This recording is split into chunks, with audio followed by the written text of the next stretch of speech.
Assalamualaikum warahmatullahi wabarakatuh. Brother and sister fillah, di sini saya akan menjelaskan tentang tips ngejaga hafalan bagi yang sudah sibuk dengan urusan lain, misalkan pekerjaan, atau sibuk dengan urusan rumah tangga, atau sibuk dengan nugas kuliah, nugas sekolah, dan sebagainya. Bismillahirrahmanirrahim. Jadi memang sebenarnya saya belum pernah mengalami semua masa itu. Saya itu cuma pernah sibuk dengan nugas sekolah karena saya juga masih sekolah, dan juga pernah juga sibuk sama jualan online karena saya waktu itu juga pernah jualan online. Jadi jualan online sambil menjaga hafalan bisa nggak ya? Bisa banget dong, bisa banget. Apalagi yang punya pekerjaan seberat apapun dan sesibuk apapun, kalian harus tetap bisa ngejaga hafalan bagi yang sudah hatam 30 juz atau yang masih proses untuk mencapai 30 juz. Jadi karena saya belum pernah mengalami apalagi sibuk rumah tangga, karena emang belum pernah punya suami, jadi saya dapat tips dari mana dong gitu. Kalau misalkan untuk kalian yang tanya, jadi saya dapat tips itu karena sering mengikuti, sering mendengarkan beberapa parenting juga dari para pakar hafidh-hafidhoh yang walaupun sudah berumah tangga tetap bisa menjaga hafalannya bahkan sampai di tingkat mutkin gitu. Jadi waktu itu saya pernah kan mendengarkan parenting dari salah satu pakar hafidhoh yang terkenal juga di Jawa Timur, terkenal karena kemungkinan atau kelancaran hafalannya. Padahal beliau juga sudah punya suami, sudah punya banyak anak, sudah punya pesantren juga. Kok bisa sih gitu? Tetap mungkin walaupun sibuk dengan banyak urusan gitu. Jadi saya pernah dengar juga quotes dari beliau tadi. Quotesnya tuh begini: jangan pernah mengkambing hitamkan keluarga. Kalau versi saya, jangan pernah mengkambing hitamkan suatu apapun itu untuk meluangkan waktu untuk murojaah atau menjaga hafalan. Jadi begini, contohnya ya, misalkan saya nanti jadi seorang istri atau jadi seorang ibu, itu kan juga kewajiban kan ya, meluangkan waktu untuk keluarga, mengurus anak, terus melayani suami dan sebagainya, itu juga kewajiban. Dan sayangnya juga, alhamdulillahnya Al-Quran juga suatu kewajiban untuk dijaga. Jadi kalian harus pintar-pintar memanage waktu, membagi waktu untuk bisa menyeimbangkan di antara keduanya. Terus gimana dong kak gitu? Itu kan pasti susah banget, apalagi kalau punya anak, kalau ini, kalau itu. Tidak ada kata susah gitu, tidak ada kata mustahil jika kalian bersungguh-sungguh. Manjadda wajada, salah satu pepatah Arab yang mengatakan barang siapa yang bersungguh-sungguh maka akan terjadi gitu. Kalau kalian sungguh-sungguh ingin menjaga hafalan kalian, nggak akan ada yang mustahil. Ada juga dalil Al-Quran di surah Al-Ankabut ayat 69 yang termasuk juga ayat terakhir dari surat tersebut yang menjelaskan A'udzu billahi minasy syaithanir rajim. Bismillahirrahmanirrahim. Walladzina jahadu fina lanahdiyannahum subulana wa innallaha lama'al muhsinin. Yang artinya walladzina jahadu, dan orang-orang yang bersungguh-sungguh untuk mencari keridhaan kami, keridhaan Allah, fina lanahdiyannahum, maka kami akan berikan petunjuk, subulana, jalan untuk menuju keridhaan kami, keridhaan Allah gitu. Wa innallaha lama'al muhsinin, dan sesungguhnya Allah itu beserta atau bersama dengan orang-orang yang berbuat baik. Shadaqallahul azim, benar Allah atas segala firman-Nya. Jadi kesimpulannya hadis ini ya, tidak ada kata yang mustahil gitu kan kalau kita bersungguh-sungguh. Kalau kita ingin mencapai urusan dunia juga harus bersungguh-sungguh, mencapai urusan apapun juga harus bersungguh-sungguh. Berarti emang kalau kata saya mungkin saya bisa salah, tapi kalau kata Allah kan Al-Quran kan kalam Allah ya, perkataan Allah, dan itu benar adanya, 100% gak akan pernah salah gitu. Jadi apapun itu harus bersungguh-sungguh. Oke. Jadi kalian harus benar-benar paham kalau tidak boleh mengkambing hitamkan apapun gitu. Apapun urusan kalian, apapun kesibukan kalian, tetap harus menjaga hafalan. Oke. Bismillahirrahmanirrahim. Kita masuk ke tipsnya. Jadi begini, tips ala saya ya ini. Setelah saya survei juga dari beberapa orang dan juga dari pengalaman saya. Yang pertama, jika kalian pekerjaannya tuh sibuk banget, pekerjaannya tuh berat banget, kerjaan apa yang berat? Kita contoh urusan rumah tangga aja. Misalkan jadi seorang istri, apalagi yang misalkan nanti suaminya punya pesantren dan sebagainya, pasti sibuk banget kan ya. Kayak gak ada waktu gitu buat kita belajar. Dari misalkan bekerja juga dari subuh sampai maghrib gitu. Terus waktu untuk murojaah cuma sempat ba'da maghrib sama ba'da isya. Tapi itu kita udah capek banget, kayak gimana dong gitu. Kayak gak bisa maksimal juga gitu. Begini. Jadi buat kalian yang sibuk dengan pekerjaan di waktu paginya sama sampai sore tadi, ala saya gitu. Jadi kalian putar atau kalian dengarkan beberapa murotal dari syekh yang kalian suka dan yang benar juga tajwidnya, dan usahakan yang tartil bacaannya atau pelan. Terus kalian putar deh. Lah, misalkan kalian sibuk nih sambil nyapu atau sambil ngepel atau sambil cuci baju. Ini bunyi nih ya murotal.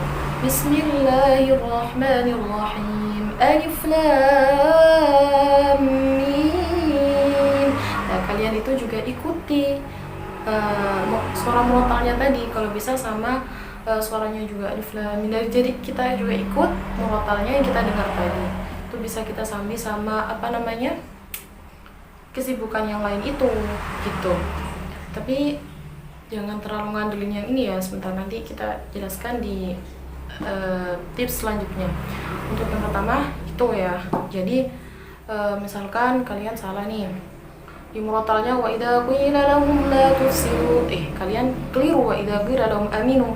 Lah kalau kalian keliru yang sama di murotalnya, kalian buka tuh Quran, bisa buka dari HP atau Quran kecil.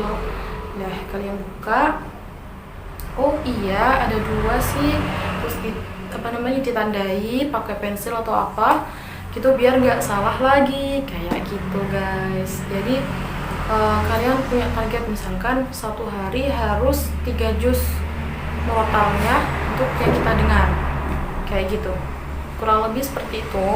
Jadi itu nggak berat kan, masa berat sih? Apalagi misalkan kalian pekerjaannya itu katakanlah jadi pramugari atau jadi tukang masak, koki atau sebagainya, itu bisa pakai headset.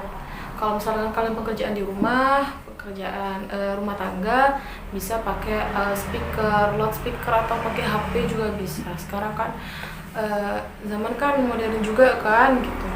Jadi nggak ada kata nggak bisa. Oke, kita lanjut ke tips selanjutnya. Yang nomor 2 ala saya, kita tetap murojaah walaupun sambil kesibukan itu tadi. Jadi misalkan kita sibuk nih ya, contoh saya sibuk sama nugas sekolah sampai numpuk banget, atau mau belajar sebelum ujian gitu kan, kayak nggak sempet gitu kan murojaah gitu. Nah, caranya kalian tetap nih, misalkan tetap nugas atau tetap katakanlah nyapu gitu. Nah, itu tuh sambil murojaah, contohnya Bismillahirrahmanirrahim kan tuh bisa sambil pegang Quran. Misalkan kalau kalian nggak pede gitu, nggak pede sama Quran, kalian bisa sama pegang Quran atau pegang HP dari aplikasi Quran kayak gitu. Terus ya di murojaah gitu. Jadi tapi kalian nggak boleh ngandelin juga, maksudnya nggak terlalu ngandelin 100%. Tips yang ke-1 sama yang kedua itu cuma tips untuk kalian supaya tetap terjaga gitu hafalannya, tapi jangan 100% ngandelin. Nah, yang nomor 3, untuk kalian yang waktu luangnya cuma ba'da maghrib atau ba'da isya kan katanya, itu kan juga waktu luang sih, masalah kalian nggak bisa nyempetin waktu. Jadi tips ketiga adalah luangkan sekitar 1 jam atau 2 jam waktu untuk kalian fokus sefokus-fokusnya sama Al-Quran.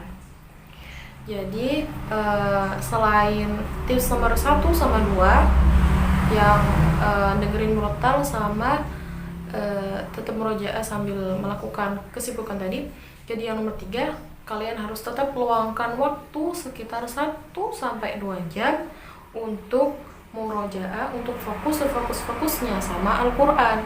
Untuk kalian yang masih proses menambah hafalan, bisa untuk menambah hafalan juga di waktu itu. Misalkan kalian sibuk nih, luangnya cuma waktu maghrib sampai isya atau sekitar subuh atau kayak gimana, luangkan waktu itu. Jadi mumpung kalian juga masih ada waktu kan, karena hukumnya menjaga hafalan itu adalah wajib, jadi setidaknya kalian harus luangkan waktu itu. Tapi Kak, itu tuh waktu capek banget, habis kerja, habis ini itu, kayak nggak fokus. Lah, kembali ke mukadimah tadi, jika kalian bersungguh-sungguh ingin menjaga hafalan, kalian juga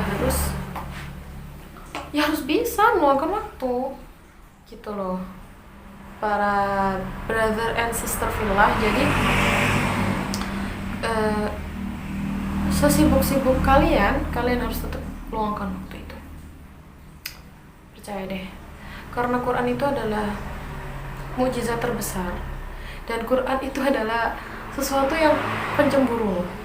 Kalau kalian terlalu memprioritaskan urusan dunia daripada akhirat, karena Al-Quran juga termasuk akhirat ya, daripada urusan akhirat, apalagi daripada urusan Quran itu paling pencemburu banget. Jadi misalkan kita nih nggak murojaah selama 1 minggu saja, 1 minggu atau berapa hari, 3 hari, itu udah lupanya. Padahal kita tuh kalau ingat-ingat susahnya hafal itu kan kadang, ya Allah susah banget gitu. Jadi kalau kalian udah hafal, syukurin itu dengan cara memurojaah hafalan kalian. Cinta kalian itu tidak akan terbukti kalau kalian tidak setia kepada sesuatu yang kita cintai tadi. Jadi bukti cinta kalian itu juga dengan setia sama Al-Quran. Setia sama Al-Quran juga dengan cara memurojaah hafalannya, mengulang-ulang hafalannya kembali, seperti itu. Jadi tetap luangkan waktu kalian ya untuk murojaah. Tips berikutnya adalah niat yang kuat. Tips 3-tiganya tadi tidak akan terlaksana jika niat kalian itu males-malesan. Saya jadi teringat gitu kan, beberapa quotes juga dari kiai pembina saya. Begini quotesnya, Al-Quran itu tidak akan diberikan kepada orang yang bermalas-malasan. Lah, kalau kalian niatnya itu nggak kuat, males, suka malas-malesan, karena Al-Quran itu adalah mukjizat yang paling besar, jadi butuh niat yang kuat juga gitu. Tapi ganjarannya untuk kalian penghafal Quran nih, nggak nggak remeh-remeh loh ya, banyak kan gitu. Bisa memberikan mahkota kepada kedua orang tua, bisa memberikan 10 tiket syafaat kepada orang yang, kepada keluarga kita yang sebelumnya tidak masuk surga, bisa kita ajak masuk surga. Itu begitu besar gitu kan. Kita realnya aja di dunia, misalkan penghafal Quran itu sekarang itu kan kemana-mana itu beasiswa ya, beasiswa. Apalagi saya sejak MTS, sejak SMP sampai sekarang ini gak pernah bayar sekolah gitu. Kenapa mbak? Karena juara pintar pelajar atau apa? Enggak, karena Quran, cuma karena Quran. Padahal saya baru khatam itu waktu kelas 1 SMA. Tapi MTS kok bisa udah dapat beasiswa sih kak? Kan udah hafal Quran. Jadi kan sekarang banyak sekolah juga ya yang ada beasiswa untuk para penghafal Quran gitu. Untuk di beberapa universitas kan juga semua kayak gitu, beasiswa hafidhullah. Dealnya di dunia aja penghormatannya kayak gitu, apalagi kalau ada musabaqah, ada kompetisi, ada lomba tahfidz gitu kan. Hadiahnya tuh kan nggak remeh-remeh gitu kan. Ada yang hadiahnya rumah, ada hadiahnya 3 paket umroh, ada yang hadiahnya haji bersama keluarganya dan sebagainya. Itu contoh penghormatan bagi para hafidh-hafidh itu gak remeh-remeh, karena emang perjuangannya sangat berat, sangat besar. Itu di dunia aja udah kayak gitu, apalagi di akhirat kan, betapa terhormatnya kalian nanti. Insyaallah ya, semoga kita semua diberi kemudahan untuk selalu istiqomah dengan Al-Quran. Amin ya rabbal alamin. Jadi yang keempat, niat yang kuat ya. Oke, lanjut ke tips berikutnya dan termasuk tips yang terakhir, yang nomor 5. Jadi kalian harus minta sama yang punya kalam Allah. Siapa itu? Ya Allah sendiri gitu. Jadi kalian minta sama Allah. Contoh doa ala saya, ya Allah gitu, ya Allah saya ini terbatas, otak saya ini terbatas, akal saya terbatas, waktu saya juga terbatas.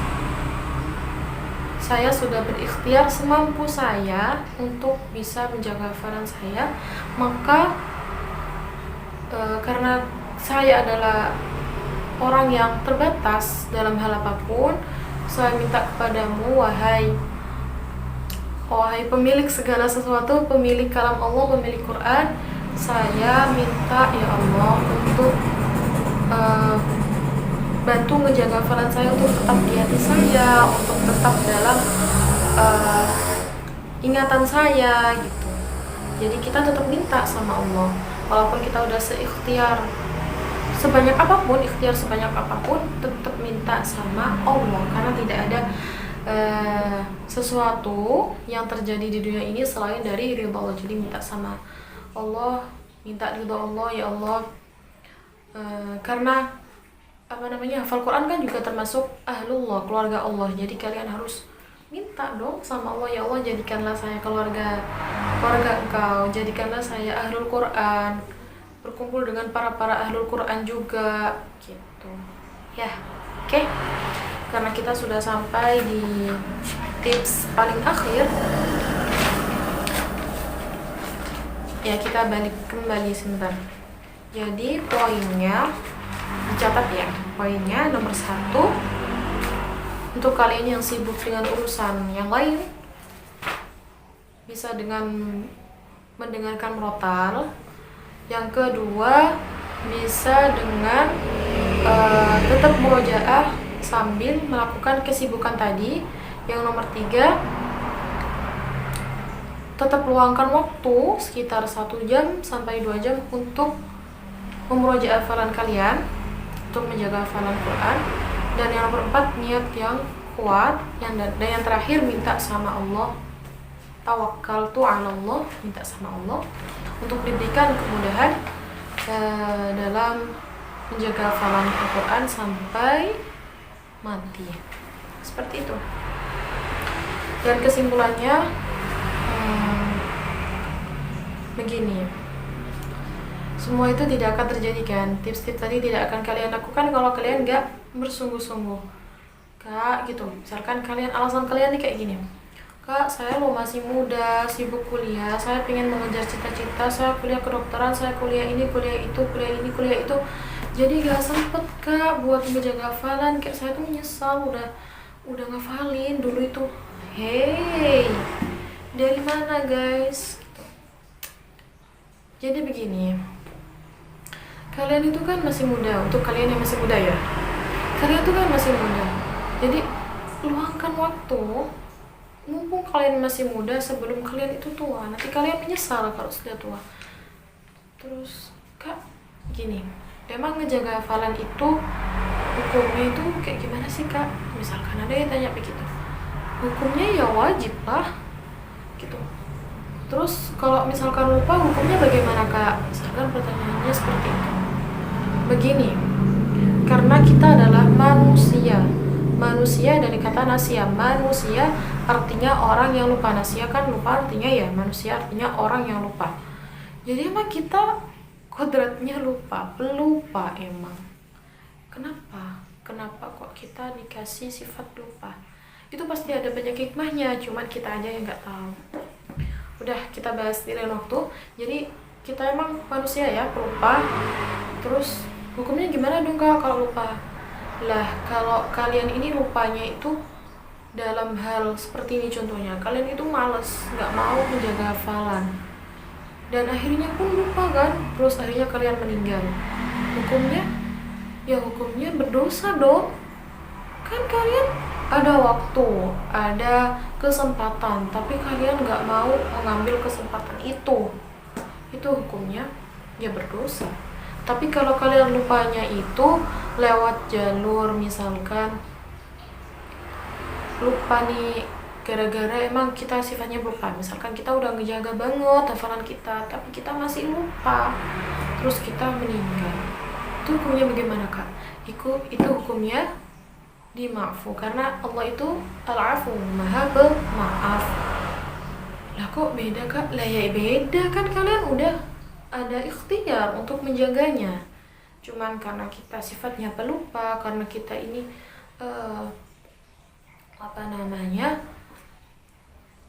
mungkin karena banyak urusan atau apa, jadi kita lupa sama hafalan kita, jadi maafur sama Allah gitu. Karena Allah itu kan maha pemaaf bagi kalian yang bersungguh-sungguh dan bertobat kepadanya. Seperti itu.